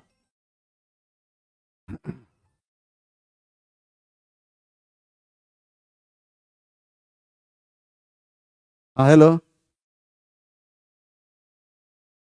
क्लास में कहिए ना। अभी तो हम लाइव हैं, 11 बजे तक रखिए। ये अभी चलेगा 8-10 दिन। हाँ हाँ हाँ, चाबी दे दीजिए, रख दीजिएगा, हम ले लेंगे। नहीं नहीं नहीं नहीं, दे देना। दिखता है जवान, रात में क्लास लेने के लिए कितना संघर्ष करना होता है। देखो यहाँ पर फ्रांसीसी क्रांति कब हुई? 1789 ईस्वी में। जिस समय फ्रांसीसी क्रांति हुई थी फ्रांस में किस राजवंश का शासन था? बुर्बो राजवंश। और बुर्बो राजवंश का शासक कौन था? लुई 16वां। और रूसी क्रांति कब हुई थी? तो 1917 में। और रूसी क्रांति को क्या कहते हैं? बोल्शेविक क्रांति। बोल्शेविक, क्या कहते हैं? बोल्शेविक क्रांति। रूस के शासक को क्या कहा जाता था? जार। 1917 की रूसी क्रांति किसके समय हुई थी? रूस के शासक जार निकोलस, जार निकोलस, जार निकोलस द्वितीय शासन। और रूसी क्रांति का नायक कौन था? रूसी क्रांति का नायक लेनिन था, लेनिन। आधुनिक रूस का निर्माता किसको माना गया? स्टालिन को माना गया, स्टालिन। ठीक ना? आ जाइए। अब देखिए टेनिस कोर्ट की शपथ और किस क्रांति से संबंधित है? 23 से बनाना है टेनिस कोर्ट। और इसका सही आंसर बताना है। इसका सही आंसर है ये फ्रांसीसी क्रांति। लेकिन ये टेनिस कोर्ट था क्या? इसमें क्या हुआ था वो बताना है। 101, 23 बताओ तेजी से। और ये टेनिस कोर्ट की बात करते हैं तो याद करना, इस टेनिस कोर्ट में सब वहां के मतलब ये शपथ लिया गया था कि जब तक संविधान नहीं बनेगा, जब तक संविधान नहीं बनेगा, किसका संविधान नहीं बनेगा? फ्रांस का, तब तक हम लोग अलग नहीं होंगे।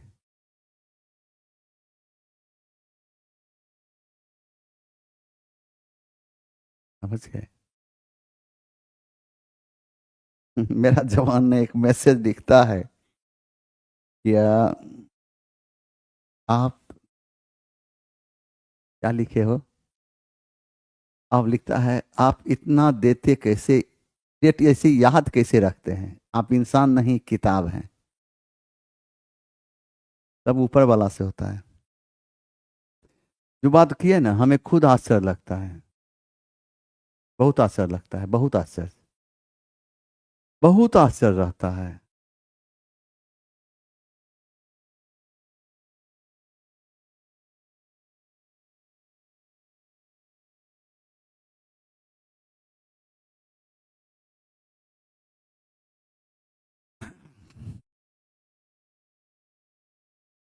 ठीक है, बहुत अच्छा जवाब था। अब देखिए यहां पर, और ये टेनिस कोर्ट में शपथ कब लिया? 20 जून, 20 जून 1789 ईस्वी। और शपथ में ये लिया गया, शपथ में यह निर्णय लिया गया, शपथ में यह निर्णय लिया गया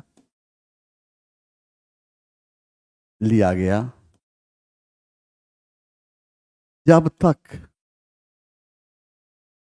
फ्रांस में संविधान का निर्माण नहीं होता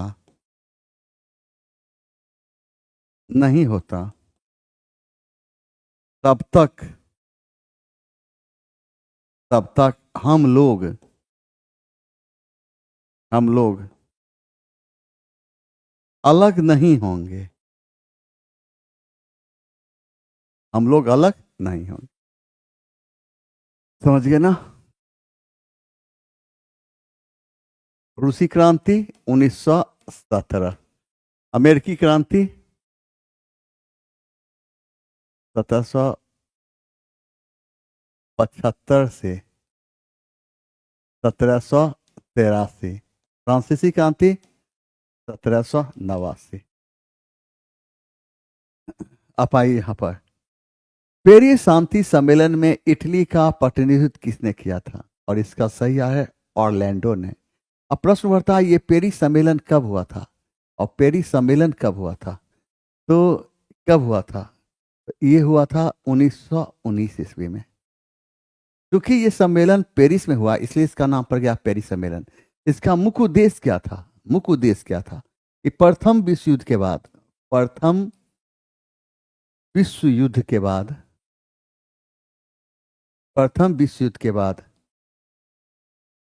शांति का वातावरण तैयार करना।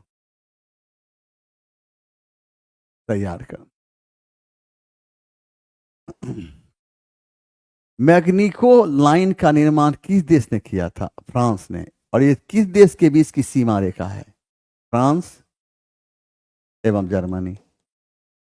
फ्रांस एवं जर्मनी के बीच की सीमा रेखा है।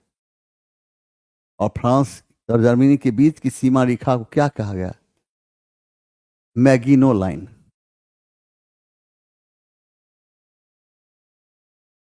गुप्त संधियों की नीति किसने अपनाई थी? बिस्मार्क ने। और कब? तो 1887 में। किस देश के साथ? रूस के साथ। VVI है, इसको VVI रखना। मेटरनी किस देश का था? ऑस्ट्रिया का। ऑस्ट्रिया याद रखना, मेटरनी ऑस्ट्रिया का। और जॉर्ज लॉयड कहाँ का? ब्रिटेन का प्रधानमंत्री। देखिए यहां पर, ब्रिटेन का प्रधानमंत्री।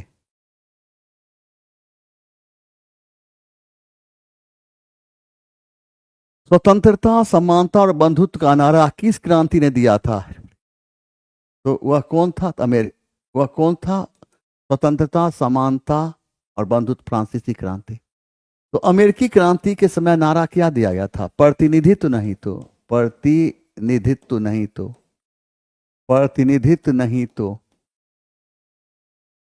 कर नहीं। गौरवपूर्ण क्रांति कब हुई थी?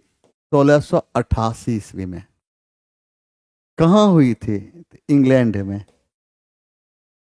इसे क्या कहा गया? रक्तहीन क्रांति। इसे कहा गया रक्तहीन क्रांति।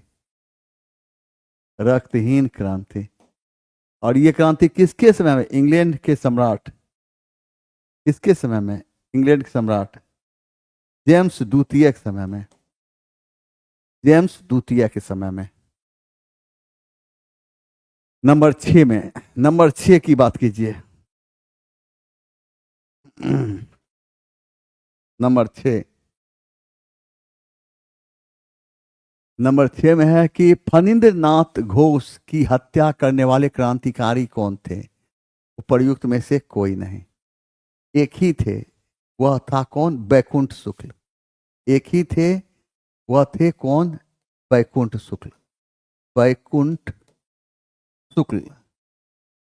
और बैकुंठ शुक्ल को फांसी की सजा कब दी गई थी? तो कब दी गई थी? तो 1934 ईस्वी में हत्या के लिए दी गई थी, 1934 में। और किस जेल में? तो गया के सेंट्रल जेल में। गया के सेंट्रल जेल। गया के सेंट्रल जेल में दिया गया था। अब ये प्रश्न उभरता है कि ये फणींद्र नाथ घोष की हत्या क्यों हुई थी? कि क्योंकि यह सरकारी भगत सिंह यह सरकारी गवाह बना लाहौर षड्यंत्र केस का। तो लाहौर षड्यंत्र केस का ये सरकारी गवाह बना, जिसके कारण भगत सिंह, सुखदेव एवं राजगुरु की फांसी की सजा हो गई। इसलिए बैकुंठ ने और फणींद्र घोष की हत्या कर दी, जिसके कारण बैकुंठ शुक्ल को 1934 में गया के सेंट्रल जेल में फांसी की सजा दे दी गई। याद रखना है फणींद्र नाथ घोष के गवाही के कारण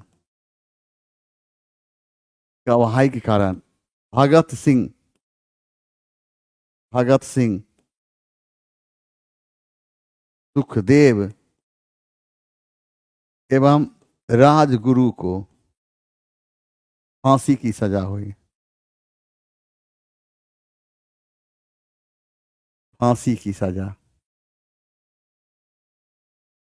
सजा हुई थी।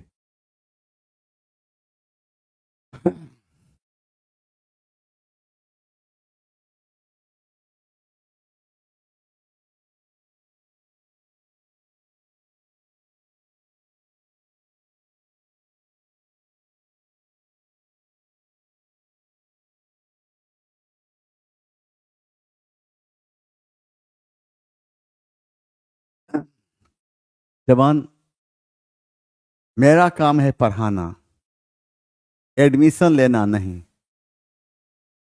हाँ, अगर प्लेटफॉर्म में एडमिशन के लिए आते हो और इतना बोल देते हो हम शहंशाह का जवान हैं, तो पैसा कुछ न कुछ छोड़ जरूर दिया जाएगा। बात समझ रहा है? कोचिंग को भी अपना रेंट देना होता है, स्टाफ को देना होता है, टीचर को देना होता है, पंखा होता है, बिजली बिल होता है, बहुत बातें होती है। इसे खराब नहीं मानना। कभी पटना आओ, एक बार फिर फोन पर बात करना, हम आपसे बात करते हैं, ठीक ना? आइए, बिहार में नमक आंदोलन के नेता और उनसे संबंधित क्षेत्रों को सुमेलित कीजिए। तो जगत नारायण लाल किससे संबंधित हैं? जगत नारायण लाल, और ये पटना से। श्री कृष्ण सिंह किससे हैं? श्री कृष्ण सिंह किससे? मुंगेर से। सत्यनारायण सिंह किससे हैं? दरभंगा से। रामदारू सिंह मुजफ्फरपुर से। अब इसको मिला लेना है।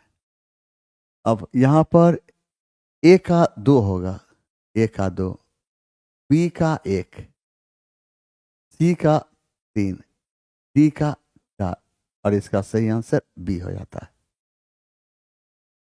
अब देखो कि बिहार में मैजिक लालटेन का लेक्चर किस आंदोलन संबंधित है? तो इसका सही आंसर है सविनय अवज्ञा आंदोलन। किससे है? तो सविनय अवज्ञा आंदोलन से है। और क्या है? लोगों में राजनीति। इसका उद्देश्य क्या है? लोगों में, अब देखो हो, मैजिक बिहार में यहां पर मैजिक लालटेन, इसका मकसद क्या था? लोगों में राजनीतिक चेतना जगाना। अब है कि 1857 के विद्रोह को क्या कहते हैं हम? सिपाही विद्रोह। सिपाही विद्रोह, सैनिक विद्रोह, सैनिक विद्रोह। स्वदेशी आंदोलन कब प्रारंभ हुआ? 7 अगस्त, 7 अगस्त 1905। सभी ने अभिज्ञान उस समय क्या है? तो 1930 से 1933।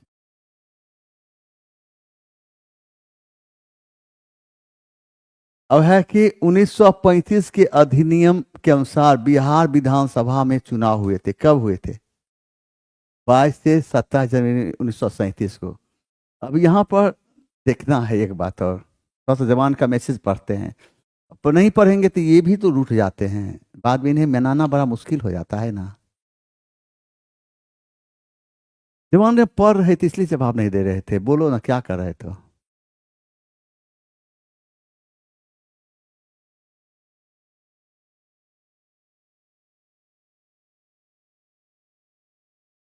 हम्म, क्या पूछिए तो हम बताते हैं ना।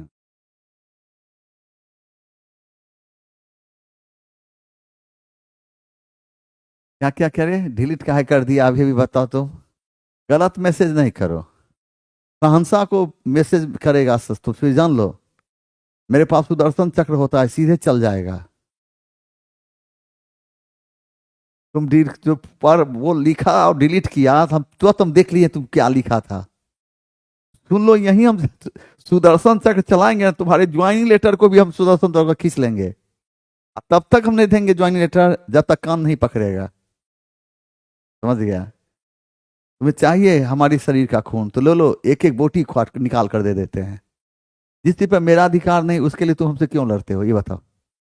जिस चीज पर मेरा अधिकार नहीं है, जिस चीज जो मेरे पास है तुम चाहो, तुम मांगते का हो, जाकर ले लो। और जिस चीज पे मेरा अधिकार नहीं उसके लिए तुम हमसे लड़ाई क्यों करते हो? लिखता है मैसेज, और जैसे हम देखेंगे फटाफट पर डिलीट कर देता है। शायद मालूम इनको नहीं है, संसा के दो नहीं 8-10 आंख है, हम सब चीज देखते हैं, पीछे भी आंख है।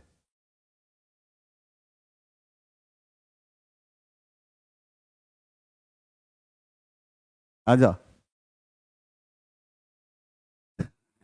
देखिए यहाँ पर 1935 के अधिनियम के तहत भारतीयों को प्रांतीय शासन प्रबंध का अधिकार मिला था। 1935 के अधिनियम के तहत 1937 ईस्वी में प्रांतीय विधानसभा का चुनाव हुआ और यह शर्त रखा गया, अंग्रेजी सरकार कुछ भी निर्णय ले, वक्त था द्वितीय विश्व युद्ध का, तो भारत की धरती से पूछ कर ले। अंग्रेजी सरकार बिना भारत के धरती की अनुमति के भारत को भी द्वितीय विश्व में शामिल कर दिया। इससे नाराज होकर कांग्रेस ने 7 प्रांतों से इस्तीफा दे दिया। कांग्रेस द्वारा इस्तीफा देने से दुखी होकर मुस्लिम लीग ने 22 दिसंबर 1939 ईस्वी को मुक्ति दिवस के रूप में मनाया था। ये क्वेश्चन पूछेगा, 22 दिसंबर 1939, देखो ये मुक्ति दिवस, ये पूछेगा। आ जाना मुंह टेढ़ करके, सर गलती कर दिए तो उस समय एक मुक्का लगाएंगे नाक पर कि नाक टूट जाएगा। गलती उल्टी नहीं करना। देखिए यहाँ पर 1935 के अधिनियम के तहत, देखो 1935 के अधिनियम के तहत, अधिनियम 1935 के अधिनियम के तहत क्या हुआ? भारतीयों को, भारतीयों को, भारतीयों को प्रांतीय, प्रांतीय शासन प्रबंध का, भारतीयों को प्रांतीय शासन प्रबंध का अधिकार मिला, अधिकार मिला। देखो ये पॉलिटी का होता है, ये क्वेश्चन है पॉलिटी, मेरा नहीं है। अब देखो 1935 के अधिनियम के तहत, अधिनियम 1935 के अधिनियम के तहत 1937 ईस्वी में, 1937 ईस्वी में प्रांतीय विधानसभा का, प्रांतीय विधानसभा का सभा का चुनाव हुआ। इस चुनाव में कांग्रेस ने 7 प्रांतों में सरकार बनाई।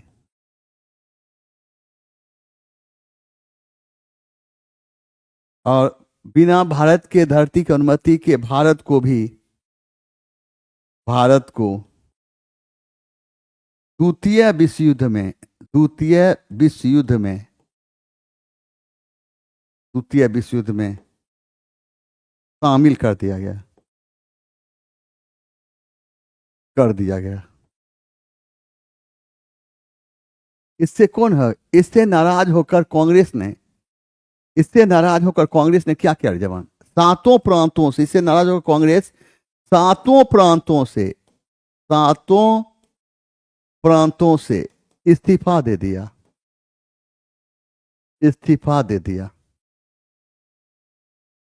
और कांग्रेस द्वारा इस्तीफा देने से खुश होकर कौन खुश हो गया? तो मुस्लिम लीग 22 दिसंबर 1939 ईस्वी को मुक्ति दिवस के रूप में मनाया था। मुक्ति दिवस मुक्ति दिवस के रूप में मनाया था, याद रखना है। ये क्वेश्चन पूछ देगा, देखो VVI कर देते हैं, पूछेगा तो पूछेगा। देखो अब देखो, बिहार में 7.5 फीट ऊंची बुद्ध देव की एक पीतल की मूर्ति प्राप्त हुई है। कहां से प्राप्त हुई है? 30 आंसर बताओ, 30 आंसर बताओ, 30 से इसका आंसर बताओ। हम देखते हैं पहला आंसर किसका आता है। 23 से, 23 से पहला आंसर देखें किसका आता है। 23 से, 23 से जिसका आंसर सही होगा उसी को हम शाबाशी देंगे। 23 से अनुपम कुमार गुप्ता, आपका आंसर गलत है, आपका आंसर गलत है। हम कुछ सोच के आंसर देने के लिए बोले हैं। आपका भी आंसर गलत है। P4 नीपो सी, आपका भी आंसर गलत है। कुमार गौरव, आपका भी आंसर गलत है। कुछ सोच के न सहनसा बोला है, कुछ सोच के न बोला है रे। देखो ते बोलो। और अब्दुल सत्तार, आपका भी गलती है। कुमार गौरव, यह भी गलती है। अच्छा, ये भी गलत है। 23 से 110 का आंसर बताना है। गलती है, कुतन सब गलती है, गलती है, गलती है, गलती है, गलती है, गलती। हाँ, सही है। कुमार गौरव का सही है, आलोक रंजन का सही है, सही है, और बाकी सब का गलत है। और इसका आंसर होगा ऋषभ लक का सही है, आलोक रंजन का भी सही है, और इसका आंसर होगा उपर्युक्त में से कोई नहीं। ठीक ना? आंसर को सुधार कर लीजिए। और सुल्तानगंज जिला, इसका होगा आंसर सुल्तानगंज, सुल्तानगंज। भागलपुर जिला,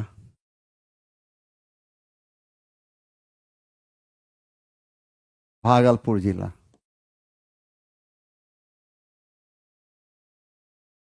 समझिए, बताओ कैसे हो? अब तो देखते हैं। 23 बताओ कैसे हो जवान, जल्दी बताओ, जल्दी बताओ कैसे हो।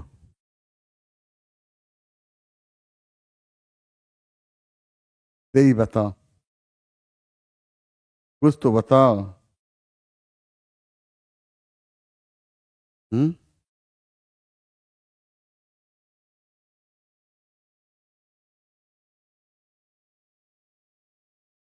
ठीक है, चलें, चलें, चलें ना। सबक है।